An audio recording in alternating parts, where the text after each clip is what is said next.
What's up guys, this is Cher talking, welcome back to my channel, and on today's video I bring you news for months in SaGa ReUniverSe. We got the announcement of two SaGa Frontier 2 banners with 4 characters each. This increases the banner value a little.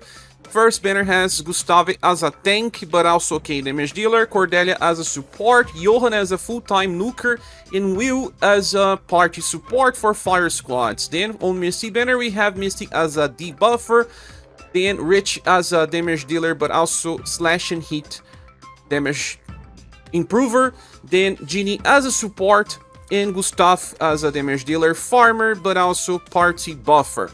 Okay, let's go straight to Reddit. Here we have a post by Hands43. As always, thank you so much. Gustave banner is the best one. They buffed his endurance to reach 122%, just like his will, and 131% STR. He can actually do some very good damage. This character applies 40% damage increase for everyone, also reduces damage taken by 30. Then, if you are hit by any elemental attack, decreases by 30%. If the attack is double elemental, for example, Shadow and Lightning, like Rock's Buki attack, it will stack, so you will decrease by 30% and then another 30. Gustave also has yet another layer of defense, choosing himself only 30% reduction. Starts the fight with 12 BP, gets 3 extra, so 6 BP per turn. On the start of a turn, also buffs STR and will for everyone by 20, and when being attacked, applies this effect for everyone to get 1 BP per hit up to 3 times. So if a boss is attacking you like 5 times with AoE, your whole squad is gonna get 3 BP. This is actually very nice because you don't need to use a skill for it, and it works in most boss fights as well. When attacking, chases with skill 1 and then skill 3, and gets 30% hit up 5 times for a max of 150%. Alongside the other 40%, he gets a 190 total on turn 5 onwards, while still buffing STR for his own damage. Skill 3 is a 12 VP triple S power attack slash and blunt that before attacking will apply slash and blunt attack boost. Each will reach 55% improvement as a command and 50 as a chase. And as a chase, it is still very powerful because it will come right after you already improved your slash and blunt damage. And then you're going to chase 2 times with E power that will also be improved because slash and blunt. So he can actually do some very okay damage. Skill number 2 is fast, and one time will give him another 30% damage improvement and will cast anti-magic Iron Wall 4.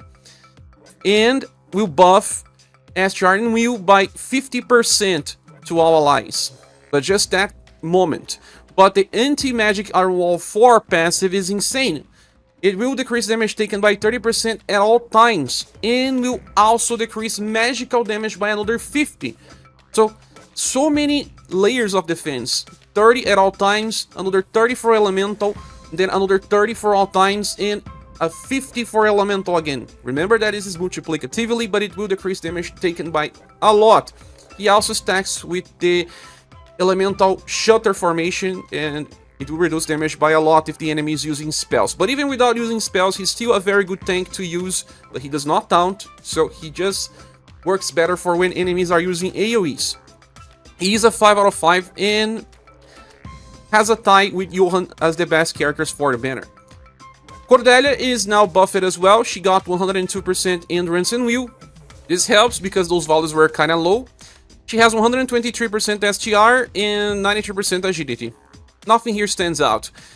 Well, but she does have a very interesting effect called counter chance. This one is something that you get on turn 1 on the start of the battle, but then you have to cast via skill number 2. That is fast, can be used once. Will then buff will for everyone by 50%, and then applies counter chance. If you are attacked, any one of your party, they will trigger an attack boost of very large effect. This is 30% damage improvement, and also self buff for endurance, will, love, and charisma by 20%. Remember when we were using people like Princess White Rose and she had to be hit to buff everyone? Now everyone will trigger this to themselves. It is much better when it is AoE because everyone gets their buffs, but if it's single target, everyone that gets hit by single target attacks will still buff. And this is also complementary to characters like Bear, like Final Emperor that buff when being hit or when attacking. Then they will also get 5 points of OG Gouge together. So if the enemy attacks way too many times, you can get so much OG points, and it will also be very useful to be used together with Hulk. That also gives you some OG points when being hit. Then she also has this effect called Crystal Protection, that if anyone uses a recovery action, those are healing skills, not skills with heal effects. Healing skills are those like Heaven's Heal from Matriarch and stuff like Ring of Life, and that because of that you're going to get 2 damage blocks for 1 turn and 5 EP to self and the targets. Also, when all allies are alive, you increase damage potential by 20% and decreases damage taken by 30. But if someone dies, you have another effect. It will increase damage potential for everyone by 30 instead, and you would then decrease damage taken by 40%, just 10% extra for both effects. It's nice because when people have Scrum Guard and someone dies, you lose everything. Now you get a little extra. Turn begins, she has 5 VP on total, and then defense boost to all allies, decreasing damage taken by 15%, and also 3 stacks of 5% defense up. And on turn 3 onwards, you have it all. Damage taken decreases as well by 40% at all times, and by the end of turn, she will recover at least 1.4 thousand HP. And then on skill 1, she will buff Will for Everyone by 25% on max level, while still doing damage, and applying 5 points OG Gouge by the end of a turn that lasts for 2 turns. So you get 5 on this turn, 5 on the other. For 1 BP, that's pretty good. Second skill is the fast one that we already discussed, and that will apply counter chance. The third skill is a 9 BP cost double S power attack with piercing cold damage. She works well with Fornews and Johan. We'll be buffing Will for Everyone by 40% and applies an OG Gouge increase by 15 points for 2 turns. This was buffed. JP has only for 1 turn, now it's 2 turns.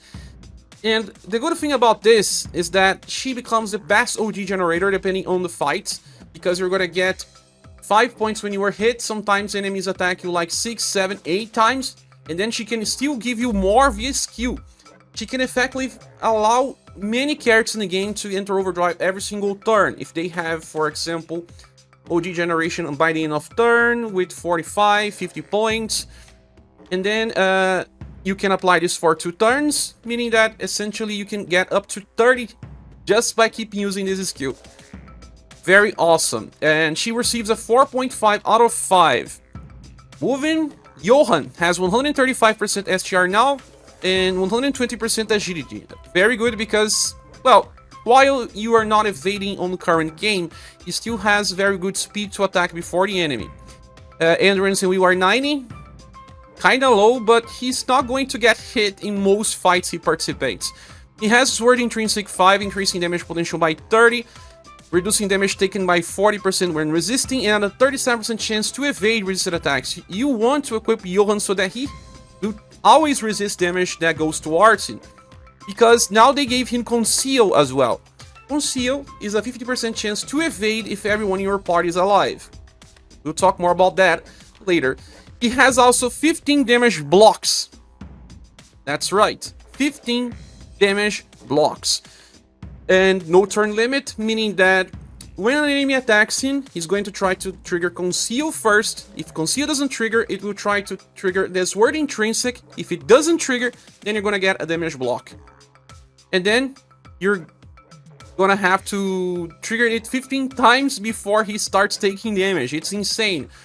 Because he starts the fight with 15 BP, and by the end of a turn, if he didn't have any damage taken, he gets another 12.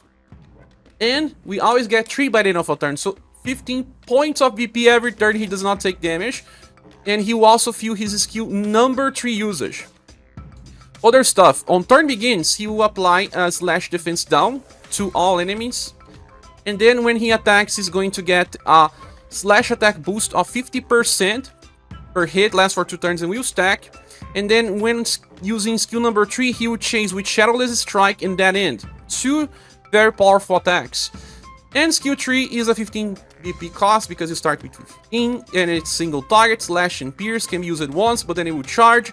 When attack lands, you apply a slash and pierce defense down to the enemy, decreasing the defense for those elements by 20% on max level, and attacks 3 times with B power. Okay, so every time you attack, you're gonna apply this debuff again, and then Shadowless Strike and that in are just slash damage, but he's already improving his slash potential, and then someone that has slash attack like Kihachi can actually benefit a lot. Remember that Kihachi already has laceration, she can apply even multiple laceration, and he also charges his own overdrive gauge, so that they can actually be used together on every turn. On overdrive, Kihachi has a skill where she charges overdrive for 4 turns, so imagine 4 turns of explosive damage with those two, applying lots of defense down. Well, Johan was designed to actually deplete HP gauges of multi-HP bosses, like they said it on the 7 Heroes fight. With all of his gimmicks, he can defeat the whole HP gauge with just the usage of skill 3 on overdrive. And then on the next turn, he depletes the full HP gauge again, up to the point where you have to fight the final version. And on the final version, you still have chance to evade and 15 damage blocks. Well, the only problem is that he doesn't have a very high will, so you are better off bringing will buffers to not be inflicted with ailments. Johan is a 5 out of 5, he's a very powerful unit and still useful on JP as I heard, much like Gustave. And then we move to Will. He's the less interesting one, but 97% endurance, 133 intelligence, they buffed it so that he becomes a better damage dealer. All the other setups are just on the average levels, as you can see. Starts the fight with 12 BP, then he has Super Scrum Guard, so that's a 10% damage improvement for everyone. Reduces damage taken by 30 when everyone is alive, while still having a self 30% damage reduction, another 30% damage reduction as well, alongside a 40% damage improval by passive number 3. By the end of a turn, you get a self recover and extra 2 BP, and you will cast Elemental Attack Blessings that, when using heat attacks, your party will get a self-defense boost of 10% damage reduction and lasts for 2 turns and stacks, while also self-buffing endurance and will by 20%. There's no limit here, so if your character has multiple attacks, they will keep buffing. You can cast yet another effect via skill number 2, because that is a 7 BP C-power attack that before attacking will cast an effect where if you use heat attacks, you will get 1 BP. This is permanent, has no limit as well. If your character has multi-attacks, it's going to get a lot of BP, like Joe for example. Then it makes your will have at least 7 BP per turn. And with that cycle, you can actually use very good usage of skill number 3, because that costs 12 BP. Well, it's a deep power single target attack that just does heat damage, it's a spell, and attacks 3 times. Try to instant kill, but each attack will trigger a heat attack boost that improves heat damage by 35%. This is also the same skill that you can also chase when attacking. So if you use skill 3, you're gonna chase with the same attack, and then each new hit will improve the heat attack. As a chase, it just improves heat attack by 30% instead of 35%, but imagine if you can actually use this skill twice in 2 turns, damage is gonna be pretty okay, although Will is not really a strong damage dealer competing with nukers. If you don't have enough VP, you're gonna use skill number 1, that is a single target hit spell that can buff intelligence of everyone by 25%. So as you can see, Will tries to bring a little bit of everything, providing some support, while helping hit squads and doing some okay damage. Nothing stellar. Well, if you have Firebringer and Emerald, you can build a mono fire team that is still not as important as Cold or Lightning teams right now. Well, Will is not really an impactful character. He does help with ReUniverSe because he's a club user, but I don't think people will be using him instead of many other premium units for normal hard challenges. I believe 3.5 is enough, but I'm still undecided. Nonetheless, this is a very good banner that will receive the Gold Award, and going for Gustave and Johan is very good, and you can get Cordelia if you're close to PT. She still is a premium unit and will be meta for overdrive mechanics. just don't care too much about Will since he is really just average. Now let's start talking about the next banner. We have Misty and she was heavily buffed. We have now 120% endurance. It's such a high improvement because it was just 74% on JP and 120% Will as well, alongside 120% agility and 135% intelligence. Very good status, alongside high charisma as well. I believe that if you are just accounting for numbers, she has the best sum of status in the game right now. Well, she has many different effects. For example, 40% damage increase at all times. She also has heat up, 30% 5 times. Another heat up, but this time 15% 5 times. She can actually reach 265% damage potential by turn 5 onwards. She always decreases damage taken by 25% and also has 5 stacks of defense up of 15%. She's not going to take much damage. And she starts the fight with 11 BP. When she attacks, she always chases with Nocturne Plus. This will debuff the enemy SGR, Agility, and Intelligence by 10% because it's rank 1. But it's 2 times, so 20% debuff is really good as a chase. Similar to how Shia works, but it's even better for single target. And on Overdrive, she chases with skill 3. I'll be talking more about that later. And by end of turn, gets 45 points of OG Gouge. Now we shall talk about her main gameplay. The main gameplay is Evil Aura. She casts this on the start of the fight. It has 2 stacks. It is an effect that will be applied to all allies that when they are attacked, they will debuff the enemy's SGR and Intelligence by 5%. They will also self-buff SGR and Intelligence by 15%. They will also self-apply an attack boost that will improve the damage potential by 20% for 2 turns and stack. And this happens up to 2 times, as you can see here. So you can debuff up to 10% of the enemy SGR and Intelligence, self-buff your own SGR and Intelligence by 30%, and buff your attack boost by 40%. This is interesting because theoretically it works super well with Hana, although she's an overdrive specialist. You will be attacked, and then after you are attacked, you will get buffs, also debuffing the enemy, and when you finally deal damage, your damage will be improved. Okay, but then, look, if the enemy uses single target attacks, I don't think Misty is the best option. Real Queen is.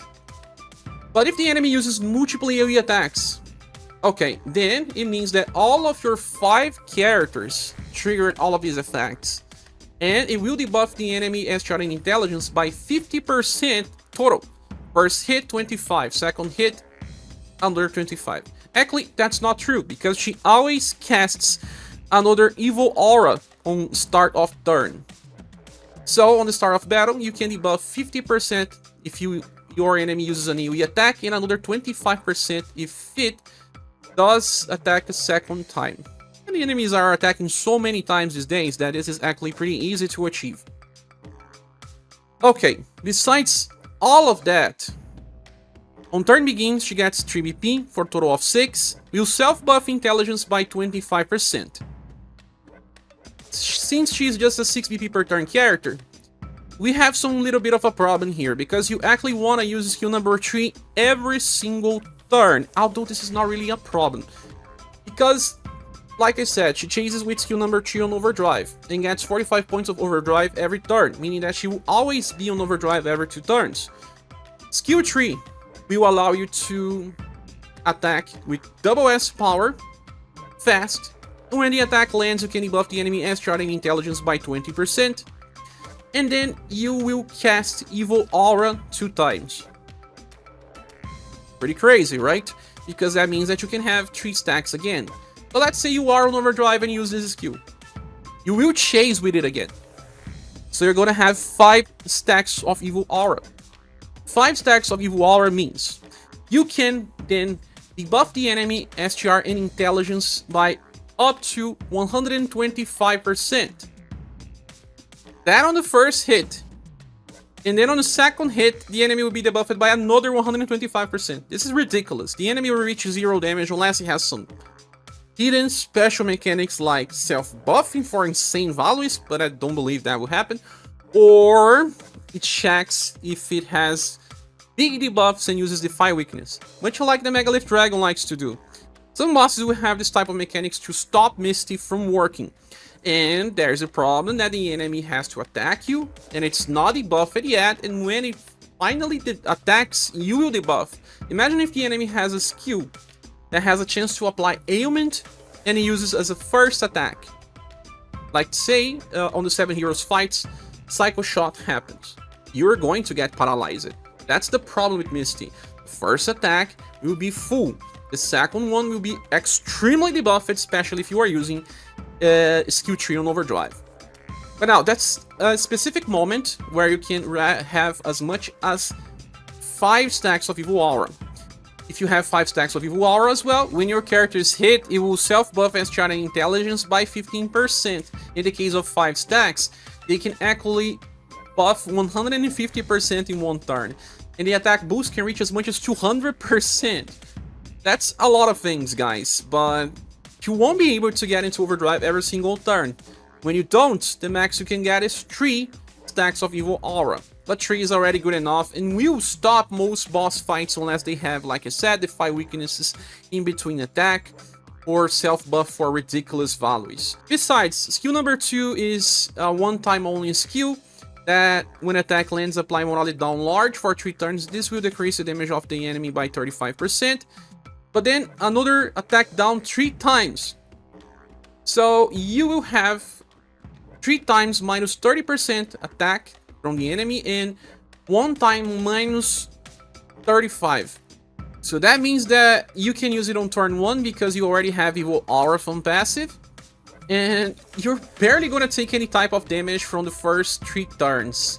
If you are using Misty with Hana, then you can even use the damage block on turn 4, and you're gonna have 5 turns where you're barely gonna take any damage. You don't really need to, this seems a little bit overkill. In all of those effects, I'm talking about just the Evil Aura itself. When you are attacking on overdrive, you will still be debuffing SGR and Intelligence by 35% because of the attack and the chase.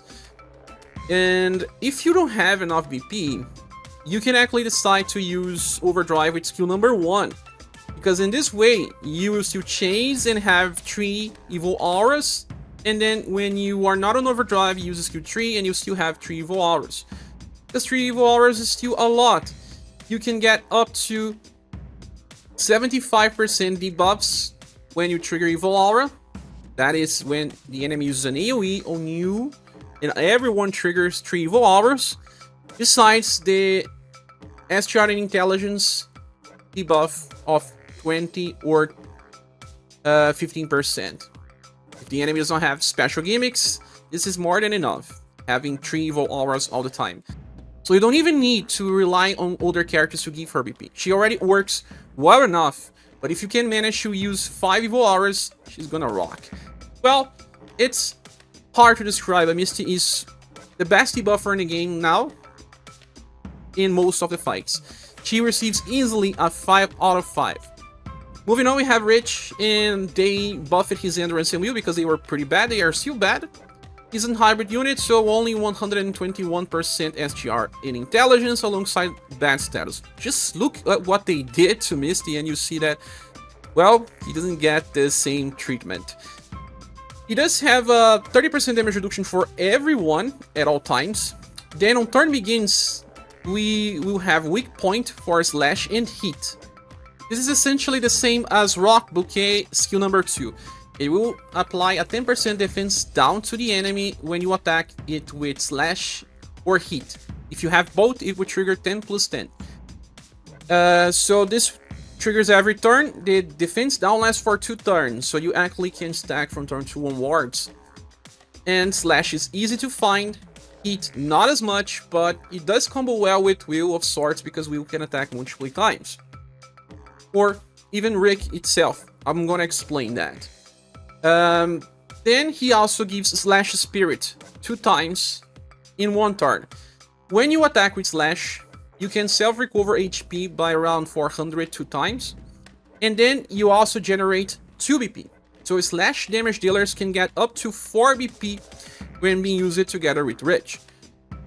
When using slash attacks, you will also be buffing endurance and will by 15%, so you can get up to 30. This is nice for fights where the enemy will remove start of turn buffs, so that you attack with your characters and they self-buff, much like Katarina does. And then heat spirit effect for everyone. When they use heat attacks, they will get an attack boost of 10%, very bad. Lasts for 2 turns and stack, and then a heat attack boost, those ones are much better. It's a 45% heat attack boost, lasts for 2 turns, stacks as well. But you can only trigger twice, it's not like Fornews that can go infinite.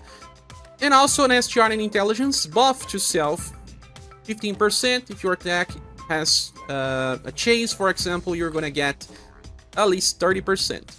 So this is the offensive part coming from heat, and the slash part is actually a little more defensive. Now, he does have lots of different chains attacks that it's better explained when I get into the skills. When he attacks, he applies 10% defense down to all allies. This has no limit, he can actually trigger it multiple times. It's similar to Therese of sorts. When he uses skill attacks, he is also going to have a slash attack boost of large effect to all allies. This will improve slash damage by 40% for everyone, including himself. Then, when he uses a spell attack, he's going to buff a heat attack boost, also 40% for all allies. Lasts for 2 turns and stacks, so he can actually trigger this multiple times. He then has offensive and defensive skills. That means that he gets a 40% damage increase at all times and reduces damage taken by 30. Because he already has 1 damage reduction layer, he's actually a very good character that can help do damage and decrease. I believe that he's similar to Polka, but in my opinion, better. Okay, now let's talk about skills. When you use skill number 1, this is a skill that uses SGR. He will recover his HP by around 400 and cast a guard of small. That decreases damage taken by 12% for 2 turns, does not stack. And then he's going to chase with dual heat blade. This is a 2 hit attack with slash and heat. So theoretically, you are attacking 3 times with just 1 BP. Pretty neat. Then the second one is now a spell. It's a 1 BP cost as well, and it will give him an attack boost of 15% on max level, and then he's going to chase 2 times as well. Skill number 3 is fast, and will actually activate the chase attacks from skill 1 and skill 2. Okay, that means that you're effectively going to have 8 hits, but you will be attacking 4 times. Because of that, you'll be applying 4 defense boosts. And you'll also be applying 2 slash attack boost of 40% to everyone. And 4 heat attack boost of 40% to everyone. So this will actually improve the damage of each new attack as well. You actually want to keep using this skill as much as possible, because the bigger number of hits improves all of his effects, and he gets at least 7 BP per turn. So you just need 3 extra from external sources to have him on full potential. 8 hit may not seem so impressive because we have Kihachi, but he's applying many effects when he's doing his attacks.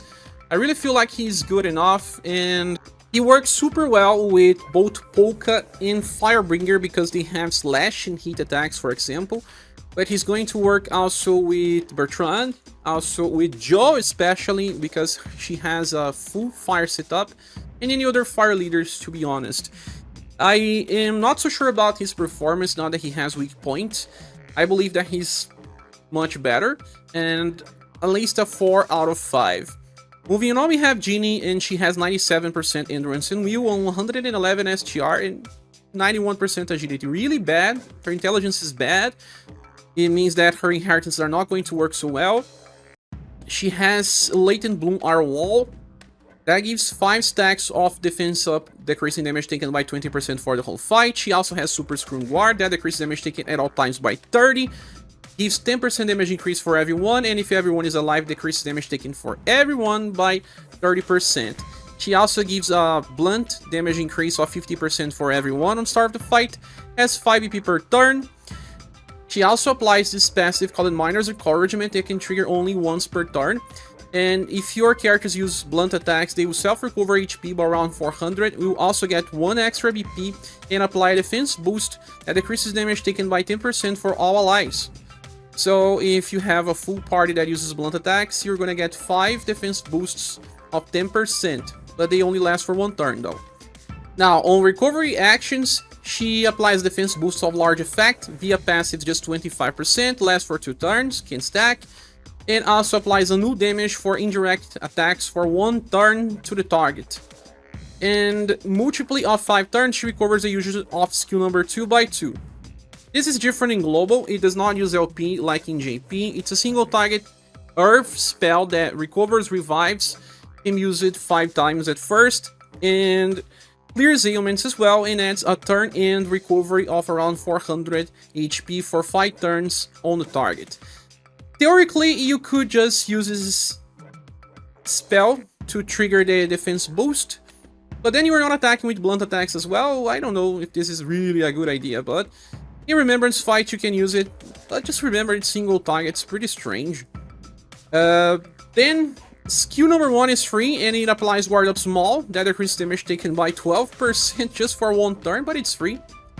And the third one is an S power attack that is fast. It will apply defense boost that decreases damage taken by 25%, lasts for 2 turns. An attack boost that improves damage potential by 30% can happen 50% of the time. You can also, 50% of the time, buff ScherBR, Agility, Love, and Charisma by 40%. And 50% of the time you can also heal HP by around 1.5 thousand. A lot of RNG values, right? Reminds me a little bit of the latest Tatiana, having lots of effects that buff, heal. The buffs and heal values were smaller, but they were guaranteed. I don't know if I like to bet on RNG, but all 3 have different triggers. So you can get at least 1 trigger of the attack boost, but not the HP recovery, sometimes the buff. You will never know. As you can see, she's pretty simple. Character that works for Remembrance if you are having difficulty there. But for real hard fights, no one's gonna use her unless we are talking about serious challenges. At least that's what I believe. Unless you are a fan, no many reasons to use this character since we have better ones. I feel like she is very simple, that requires just... because of that, I'm thinking about giving her just a 2.5 out of 5. Moving on, we have Gustaf. This guy here is crazy. He got 145% SCR, that's the highest one in the game, even higher than Kihachi. Then 104% agility, 96% endurance, and you are below the average. Now, this guy has something crazy. On the battle begins, he will increase his BP to 20, and then he will decrease the BP cost of all skills by 10. Okay. Then, on round begins, everyone will get a weak attack boost of 40% for 5 times. So it's 20% weak attack boost for everyone. And they will start disappearing on turn 6, 7, 8, 9, and 10. Much like Nadert, but Nadert's just to himself. Buffs from Nadert are much higher though. Battle begins. Increases the BP gauge for everyone by 10 points. Lasts for just 5 turns though. He then gives 5 BP to all allies, including himself, so he actually starts with 25. Round begins, cast a Guard Up Large to all allies. This will decrease damage taken by 35 for 5 turns. Then he has Weak Point skill 6. It decreases damage taken by 30% at all times, has 20% damage potential, and another 40 when landing weak attacks. So you can see that he's a slashing hit damage dealer, and you're only going to use him for that. On battle begins, he also casts Assault Decree to Self. This is crazy, and on start of turn, he will give you an action order up for 1 turn. It's extreme effect. Also an attack boost of 50%, and buffs all surviving allies SGR, Dexterity, Agility, and Intelligence by 35%. Those are the highest of the class.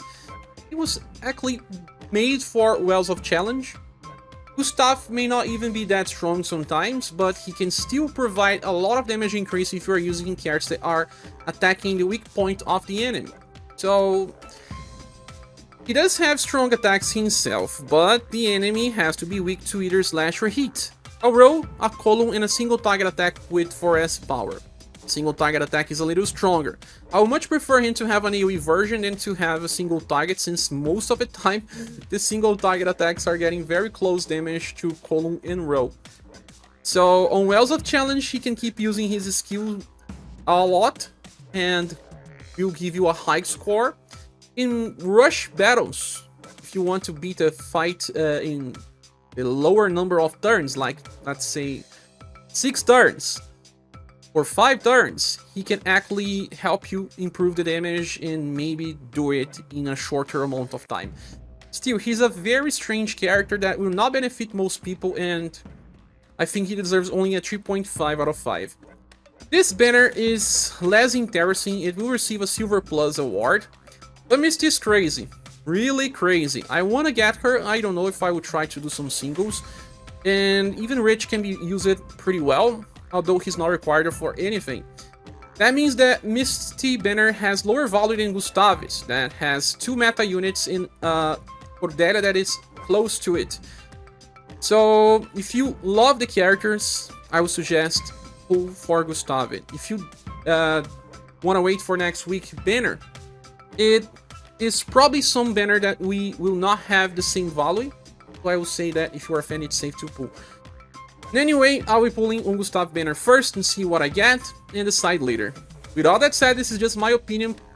Please click on the link and tell me your opinion in the comment section. Thanks so much for watching. If you want to support the channel, use the links on the description, and I hope to see you soon on the next one. Goodbye.